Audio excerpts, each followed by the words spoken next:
जानता हूं मैं।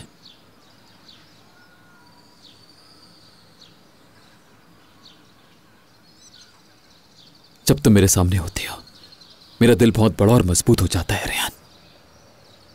इतनी ताकत की पूरी दुनिया से लड़ सकता हूं चाहे मेरी जान चली जाए। बहुत मुश्किल होगा मीरान। तुम जानती हो मुश्किल क्या है? तुम्हारा मुझसे दूर हो जाना रेहान। जब तुम मेरे साथ हो तो कुछ मुश्किल नहीं। यकीन करो मेरा, कुछ मुश्किल नहीं। Bir istiridyenin kıymetli incisini sakladığı gibi saklarım seni. Bir bahar dalının narin tomurcuklarını sakındığı gibi korurum seni.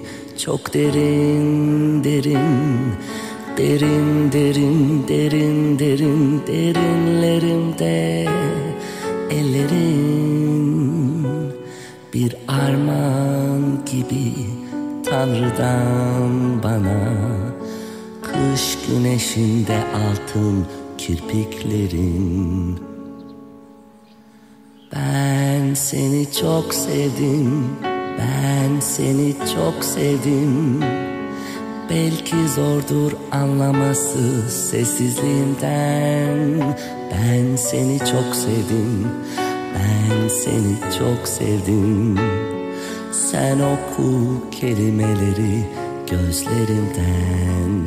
Ben seni çok sevdim, ben seni çok sevdim. Belki zordur anlaması sessizliğimden. Ben seni çok sevdim, ben seni çok sevdim.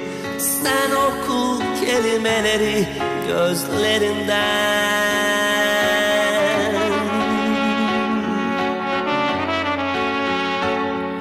La la la la la la la la.